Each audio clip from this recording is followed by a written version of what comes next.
నమస్కారం, welcome to iDream. నేను విజిత.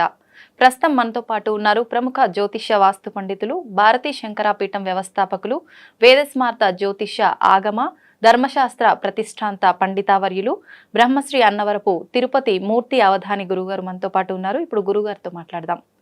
నమస్కారం గురుగారు. ఓం శ్రీ మహాగణాధిపతయే నమః. గురుగారు, దీపారాధన విషయానికి వచ్చేసరికి ప్రతి ఒక్కరిలో కూడా సందేహాలు అయితే చాలా ఉంటుంటాయి గురుగారు. అసలు దీపం ఏ నూనెతో వెలిగించాలి, దీపారాధన ఎలా చేయాలి, ఎన్ని ఒత్తులతో చేయాలి, ఏ నూనె వాడితే బాగుంటుంది, ఇలాంటి సందేహాలు చాలా మందిలో ఉన్నాయి గురుగారు. వాటి గురించి కొంచెం మీరు తెలియజేయండి. ఇన్ని అపోహలు అనవసరం. ఎందుకంటే దీపారాధనకు ఒక శ్లోకమే చెప్పింది. ఓకే. సాజ్యం త్రివర్తి సంయుక్తం వహ్నినా యోజితం ప్రియం గృహాన మంగళం దీపం త్రైలోక్య తిమిరాపహ భక్త్యా దీపం ప్రయచ్ఛామి దేవాయ పరమాత్మనే త్రాహిమాం నరకాత్ ఘోరాత్ దివ్య జ్యోతిర్ నమోస్తుతే అని. ఏం చెప్పబడింది ఇందులో? 3 ఒత్తులు. మనం ఒక ఒత్తి వేసేస్తాం, లేదంటే 2 ఒత్తులు వేస్తూ ఉంటాం. 3 ఒత్తులు దేనికది? బ్రహ్మ విష్ణు మహేశ్వరులు ముగ్గురికి, 3 లోకాలకి కూడా తిమిరాపహ సంబంధించి 3 ఒత్తులు వేసి మనం దీపారాధన చేయాలి. అయితే ఇందులో కొన్ని విషయాలకి కుంభవత్తులు వేస్తాం. అది కుంభవత్తు ఒకటే ఉంటుంది. తర్వాత కామాక్షి కుంది అని ఉంటుంది, దానికి ఒకటే ఒత్తు ఉంటుంది. ఇవి నిత్య ప్రక్రియలో ఇవి వాడకూడదమ్మా. నిత్య ప్రక్రియలో ఇంట్లో చేసేటువంటి దానికి ప్రాథమికంగా ఆ ఇంట్లో పురుషుడు ఎవరైతే ఉంటాడో అతడు చేసేటువంటి దీపారాధన అనేటువంటిది ప్రధానంగా 3 ఒత్తులతో వెలిగించవలసిందే. అది నువ్వుల నూనె లేదా ఆవు నెయ్యి, 2. కొబ్బరి నూనె, విప్ప నూనె, ఆ నూనె, ఈ నూనె ఇవన్నీ కూడా వంశనాశనానికి, సంపద నాశనానికి, అరిష్టానికి మినహాయిస్తే ఇంట్లో వాడకూడదు. అంటే ఆ వంశనాశనం నేను అనకూడదు, కానీ ఎందుకు అనాల్సిన పరిస్థితి వచ్చిందంటే అది వద్దు అంటే వినరు. కొంచెం ఆ పదం అనేటువంటిది గట్టిగా వాడితే కొంచెం భయంతో అయినా అది వాడటం మానేస్తారు. కేవలం ఆవు నెయ్యి, నువ్వుల నూనె, ఈ 2 మాత్రమే దీపారాధనకు ఉపయోగం. కొన్ని ధన విధానం, నష్టధన ప్రాప్తి కోసం చేసేటువంటి వాటికి, కార్తవీర్యార్జున స్వామి వారికి వాళ్ళకి ఆవ నూనె వాడే వేరే. తంత్ర ప్రక్రియలో ఇక వేప నూనె, విప్ప నూనె అవన్నీ వాడుతూ ఉంటారు. కానీ నిత్యము ఇంట్లో సనాతనంగా ప్రతినిత్యము చేసేటువంటి దాంట్లో మాత్రం మనం కేవలము ఆవు నెయ్యి లేదా నువ్వుల నూనె, ఈ 2 మాత్రమే మనం వాడాలి. తర్వాత నేను అంటే ఇది కొంతమందికి నచ్చకపోవచ్చమ్మా, నేను చూస్తూ ఉంటాను. దీపారాధన చేసినప్పుడు అగ్గిపుల్ల వెలిగిస్తారు, దాంతో అగరవత్తి వెలిగిస్తారు, దాంతో దీపారాధన వెలిగిస్తారు. లేదా అగ్గిపుల్ల వెలిగించి ఏకహారతులు ఒక ఒత్తి పెట్టి ఆ ఒత్తి పెట్టి దీపారాధన వెలిగిస్తారు. ఏదైనా అగ్నే. త్రేతాగ్నులు ఎందుకు చేస్తున్నారు నాకు అర్థం కాదు. త్రేతాగ్నులు ఎందుకు చేస్తున్నారు అంటే 3 అగ్నిలే కదా అయినా ఇక్కడ. ఎందుకు చేస్తారు అంటే అగ్గిపుల్లతో వెలిగించకూడదండి. అగ్గిపుల్ల అంటరానిదా? అగ్గిపుల్ల అంటరానిదా? అగ్గిపుల్ల అంటరానిదా? దాని కెమికల్ ఉంటుందండి. ఓకే, అగరవత్తిలో కూడా కెమికల్ ఉందిగా. నూనె కెమికల్ లేకుండా నూనె వస్తుందా ఇప్పుడు? అంటే నీకు కెమికల్ లేకుండా రావాలంటే చెకుముకిరాలు పట్టుకోను, లేదంటే కనుక శమీ గర్భాదగ్నిం మంథతి, ఈ జమ్మి చెక్క అవి ఉంటాయి, అవి పట్టుకొని బాగా రాస్తే నిప్పు వస్తుంది. అందులోంచి తీసి నువ్వు చేయాలి. అప్పుడు అది చేస్తున్నావా? లేదు కదా. అక్కడ అగ్నికి నువ్వు దోషాన్ని ఎలా చూపిస్తున్నావు? దీపారాధన వెలిగించిన తర్వాత వేలు పెట్టినా ముట్టుకుంటుంది, అంటుకుంటుంది, అది నొప్పి వస్తుంది. అగరవత్తిని వెలిగించి చేపెట్టినా అంటుకుంటుంది, అగ్గిపుల్ల వెలిగించి చేపెట్టినా అంటుకుంటుంది. అంటే దాని స్వభావం ఒకటే ఉంది కదా, దాని స్వభావం అది మార్చుకోవట్లా.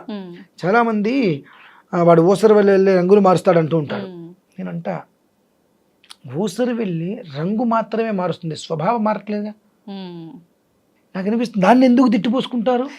దాన్ని ఉసురు తగలడానికి కాకపోతే రంగులు మారుస్తుంది. అది దాని ప్రాణం మీదకి వచ్చినప్పుడు దాన్ని తనను తాను కాపాడుకోవడం కోసం రంగులు మారుస్తుంది. వ్యక్తిత్వ స్వభావాన్ని మార్చుకోవట్లేదు కదా అది. నేను రంగు మార్చాను కాబట్టి నేను కోతిని తినేస్తాను, లేదంటే పావును మింగేస్తాను అనట్లేదు కదా. ఆ పురుగులను అది తినగలిగిందే తింటుంది మినహాయిస్తే రంగు మార్చాలని చెప్పి వ్యవహారం చేయట్లేదు కదా అది. అలానే ఆ జ్యోతి, మీరు దీపారాధన ఏది వెలిగించినప్పటికీ కూడా ఆ మంట అనేటువంటిది దాని స్వభావం మారట్లా. దాని స్వభావం మారుతుందని చెప్పి త్రేతాగ్నులుగా మీరు చేస్తున్నారు. మనం మామూలుగా ఒక ఇంట్లో 2 కుంపట్లు, 2 పొయ్యిలు ఉండకూడదు అంటూ ఉంటారు. అంటే ఏంటి? మామూలుగా దంపతులు ఉన్నారు, వివాహం అయిన తర్వాత వాళ్ళు కూడా ఇదే ఇంట్లో ఉంటుంటారు. కొంతమంది ఏం చేస్తారంటే నాకు అత్తగారితో పడట్లేదు సంథింగ్ పైకి వెళ్ళిపోయి ఉంటారు, ఒకే ఇంట్లో పైన ఉంటుంటారు. ఆ 2 వంటలు పనికిరావు. పైన ఉంటే ఉన్నారు, వంట ఒకే చోట పెట్టాలి, 2 అగ్నిలు పెట్టకూడదు. అటువంటి త్రేతాగ్నులు ఎలా చేస్తున్నారు మీరు? అంటే అంటే ఒకదానికి ముట్టిస్తున్నారు. ఆ ముట్టించే దాని గురించి నేను మాట్లాడుతున్నా. నువ్వు అగ్గిపుల్లు వెలిగించి అంటించేయి, దాంట్లో అంటించకూడదు అనేటువంటి అది పనికిరాంతి నువ్వు ఎలా భావిస్తున్నావు అంటే మన ఆలోచన అక్కడ. ఇటువంటివన్నీ కూడా మనస్సులో పెట్టుకొని శంక పెట్టుకొని అగ్నికి అంటరాంతరం చేస్తున్నాం కదా మనం. అగ్నిని ఏ అగ్ని పనికిరాదు అంటున్నాం. ఆహా, ఆ అగ్ని పనికిరాదు, ఈ అగ్నితో ఈ అగ్ని అంటించావు, అక్కడ కూడా దాని వల్లే కదా. అదే దీంతో దీపారాధన చేయవు. ఎండ్ ఆఫ్ డే దేని నుంచి వచ్చింది అగ్ని? నీకు ఆ పొలం నుంచి వచ్చింది, మనం వద్దనుకున్నామో దాని నుంచే వచ్చింది. అంటే ఈ చిన్న ఆలోచన ఎందుకు చేయట్లేదు అంటే ఇటువంటివి చేస్తూ ఆ లోపల అనుమానాలు ఉంచుకొని ఇటువంటివి చేస్తూ ఉంటే మనకు ఎందుకు ఫలితాలు వస్తాయమ్మా? ఇంకా దీని మీద అనవసరమైనటువంటి అపోహలు వస్తూ ఉంటాయి. ఇంకొంతమంది దీపారాధన పెట్టేసిన తర్వాత అందరూ కూడా అర్థం చేసుకోండి, చెప్పేటువంటిది ఏదో నోటుకు వచ్చింది అని చెప్పట్లేదు. మనం ప్రతినిత్యం చేసేటువంటి చిన్న పొరపాటు చిన్నదే కదా అనుకుంటాం. జీవితానికి ఉదాహరణకి తీసుకోండి, జీవితం బాగుపడాలన్నా నాశనం కావాలన్నా చిన్నది చాలు, అంతకుమించి పెద్దది అవసరం లేదు. దీపారాధన చేసినప్పుడు మనము కుంది పెట్టేసేసి కుందిలో నూనె పోసేసి ఆ వత్తి పైన పట్టుకొని కిందలా ముంచి ఇలా మనం వెయ్యాలి. మనం ఏం చేస్తున్నాము, సగం నూనె పోస్తాం, ఆ ఒత్తి అక్కడ పెట్టేస్తాం, ఆ నూనె పట్టుకొని ఒత్తిని మొత్తం అంతా తడిపేస్తాం, ఎంగిలైపోతుంది. మన చెయ్యి ఎప్పుడైతే తగులుతుందో ఎంగిలవుతుంది, అప్పుడు అది పనికిరాదు. చేతితోటి ఆ ఒత్తిని మనం అంటించేస్తున్నాం, అదే మళ్ళీ వేరే దానికి అంటించేస్తున్నాం, దీన్ని వేరే వస్త్రాన్ని తుడుస్తున్నాం, ఆ వస్త్రంతో మనం మొహం తుడుచుకుంటాం, మూతి తుడుచుకుంటాం, అది ఎంగిలి వస్త్రం మొత్తం అంటి చేసేస్తున్నాం అక్కడ. మనం దేనికి ఒక వ్యవస్థ ఏర్పాటు చేయట్లా. మామూలుగా పెట్టిన తర్వాత దీపారాధన వెలిగించిన తర్వాత బొట్లు పెట్టిన తర్వాత మళ్ళీ నూనె వడ్డిస్తూ ఉంటారు. చాలా తప్పు పద్ధతి అది. జ్యోతిష్మతీం త్వా సాధయామి, జ్యోతిష్కృతం త్వా సాధయామి, జ్యోతిర్విధం త్వా సాధయామి. నువ్వు ఎప్పుడైతే కనుక దీపారాధన చేద్దాం అనుకున్నావో నిండా నూనె పోసి ఒత్తిడి వేసి వెలిగించిన తర్వాత అందులో నూనె చివరి వరకు వచ్చింది అనుకున్నప్పుడు నూనె పోయి అంటే వినహస్తే వెళ్ళంగానే మారు వడ్డనా అని చెప్పి కరెక్ట్ కాదు. ఇప్పుడు కూడా 1, 2 ఆ నూనె పోసే విధానంలో కూడా మనం డబ్బా అయితే పోసేస్తూ ఉంటాం. చిన్న గ్లాసులోకి తీసుకో, కప్పులోకి, లేదంటే ఒక స్పూన్తో తీసుకొని పోయి. ఎందువల్లంటే శాస్త్ర ప్రమాణంగా చెప్పాలంటే ఒక వాటర్ బాటిల్లో నీళ్లు కాసిన తాగి అక్కడ పెడితే మళ్ళీ మనకి తాగడానికి పనికి ఎత్తి పోసుకొని ఎంగిలే. ఎత్తి పోసుకొని ఇచ్చారండి అంటారు. ఎత్తి పోసుకుంటే మాత్రం నా నోటికి నాలుగుకి ఆ వాటర్కి నోటికి కనెక్ట్ అయింది కదండి. ఇప్పుడు హీటర్ పెట్టండి, సగం నీళ్ళు ఉంటాయి అందులో, ఎత్తి నేను పైనుంచి నీళ్ళు పోస్తున్నట్టు షాక్ కొట్టదా? కొడుతుంది. ఇప్పుడు నేను ఎత్తి పోసా అంటే ఎలా పోసినా ఆ కనెక్షన్ అయితే ఉంది కదా. ఇవి కొన్ని ఉంటాయి కాబట్టి వజ్రంతో తీసును నిండా పోసేసుకో. 2 అంటే దీపం వెలుగుతున్నప్పుడే అట్లా చేయాలా గురుగారు? నార్మల్గా మనం కుందిలో పోసే ప్రతిసారి ఇదే ప్రాసెస్ పాటించాలా? అంతే. ఓకే. విడిగా చెంచాతో ఎత్తిపోయింది ఎప్పుడు కూడా, చెంచాతోటి తీసుకుని పోసుకుంటూ ఉండాలి చక్కగా. 2 ఇంకొక విషయము, దీపారాధన చేసినప్పుడు మనం వెంటనే వెలిగించాం కానీ అలా వెలిగిస్తాం, అక్కడ వెలిగించి ఇటువైపుకి ఎండ్ చేస్తాం. అవును. కానీ ఎప్పుడు కూడా ఉత్తరానికి ఎండింగ్ చేయాలమ్మా. ఉత్తరం అంటే ఎడమ చేతి వైపుకి ఎండ్ చేయాలి ఎప్పుడు కూడా. దక్షిణ సమాప్తి ఎప్పుడూ పనికిరాదు. ఉత్తర సమాప్తి అనేటువంటిది వృద్ధి తీసుకొని వస్తుంది. మనకు ఇటు కూర్చుంటాం, మనం ఎటైతే కూర్చుంటామో కూర్చున్న దానికి కుడి చేతి వైపుకి దక్షిణం, ఎడమ చేతి వైపుకి ఉత్తరం. మనం ముందు దక్షిణం వైపు ఉన్నటువంటి దీపం వెలిగించిన తర్వాత ఉత్తరం వైపు వెలిగించి సమాప్తం చేయాలి. మనం ఏం చేస్తామంటే వెంటనే వెలిగించగానే అటు వెళ్ళిపోతుంది చెయ్యంతా. అంటే మనకు అక్కడ అది ఉత్తరంగా మనం భావించట్లా. ఎడం చేతి వైపు సమాప్తం ఎందుకు మొదలు పెట్టాలి? ఎడం చేతి వైపు ఉంది కదా, ముందు ఇక్కడ మొదలు పెడితే ఎడం చేతి వైపు మన సమాప్తం అది పనికిరాదు, కుడి చేతి వైపు సమాప్తం చేయాలన్నట్టుగా భావిస్తూ ఉంటాం. కానీ దక్షిణం వైపు మొదలుపెట్టి ఉత్తరం వైపు సమాప్తి చేస్తే అది వృద్ధి చూపిస్తుంది. ఈ దీపారాధనలు అనేక విధానాలు, ఇవి ఎంత చెప్పినప్పటికీ కూడా ఎవరికి వాళ్ళకి కొన్ని అపోహలు పోవండి. మేము ఇంతే చేశాం కదా బాగానే ఉంది, లేదండి మా పూర్వీకులు ఇలా చేశారండి మంచిది. మీ పూర్వీకులు ఉంటున్నావా, ఉండగలుగుతున్నావా? మరి మా పూర్వీకులు ఇలానే చేశారు, నువ్వు ఎలా మాట్లాడుతున్నావు? నువ్వు చూస్తే మీ పూర్వీకులు చేసినట్టు చేయాలంటే వాళ్ళు ఉన్నట్టుగానే ఉండట్లా. ఈ శాస్త్ర ప్రమాణం చెప్పబడిందిగా, ఆచారం అండి. ఏది ఆచారం? ఆచరించటం ఆచారం. ఆచరించటం అంటే ఏంటి? మనం అవన్నీ పాటించాలి. మనకేమీ తెలియదు. ఉమ్, ఏదో అనుకోకుండా ఒకరోజు ఏదో పూజ చేసాం. ఉమ్, ఆ పూజ చేసిన తర్వాత ఇంకోటి మనకైతే బాగుంది కాబట్టి ఆ పూజను ఆచారంగా తీసుకెళ్ళాం మనం. ఓకే. ఇదే ఆచారాన్ని పూర్వీకుల నుంచి చక్కగా ఒక పూరిళ్ళు వేసుకోను అయితే మండువాయిలు కట్టుకునే ఉన్నారు. ఉమ్, కానీ ఆ ఆచారాన్ని నువ్వు నాశనం చేసి విల్లా కట్టుకున్నావుగా, అపార్ట్మెంట్లోకి వచ్చావుగా, అది నీకు ఎట్లా పనికి వచ్చింది? ఉమ్, అంటే నాకు ఇష్టమైంది నేను చేస్తే నాకు ఆచారంతో సంబంధం లేదు, కానీ నాకు ఇష్టం లేదు నువ్వు చెప్పావు చూసావు అది చేయాలంటే మా ఆచారం ఒప్పుకోదండి అంటాం. ఉమ్, ఇటువంటి వాటి వలన అన్ని ఇబ్బందులే. కాబట్టి ఏంటంటే ఈ దీపం అనేటువంటిది ఆచారం కదండి, శాస్త్రం. ఓకే. దేనికి ఆచారానికి సంబంధం లేదు. ఉమ్, సాజ్యం త్రివర్తి సంయుక్తం వహ్నినా యోజితం ప్రియం గృహాణ మంగళం దీపం త్రైలోక్య దివిరాపహ అని చెప్పి శాస్త్రమే ఏ విధానాన్ని అనుసరించి చెప్పబడిందో అది చేయడం ఆచారం. ఉమ్, నాకు తోచింది నేను చేసుకుంటానే ఆచారం కదండి. కానీ ఈ దీపారాధనలోనే అనేక ప్రశ్నలు ఉన్నాయి. ఉమ్, కొబ్బరి నూనెతో దీపారాధన వెలిగించామా ఆస్తి హరించుకుపోతుంది, హా, అంటే ఎంత సంపాదించినా మిగలదు. ఓకే.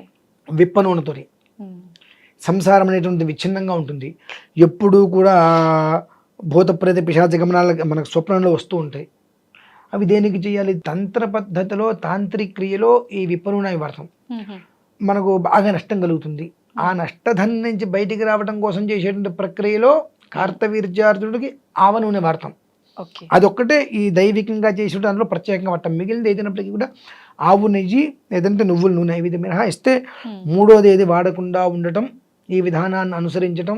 ఉమ్, అగ్గిపుల్ల వెలిగిస్తాను, అగరవత్తి వెలిగిస్తాను, లేదంటే ఇంకొకటి జ్యోతి వెలిగిస్తాను, దానిలో దీపారాధన చేస్తాను, ఇవన్నీ కూడా అప్రస్తుతమైనటువంటివి.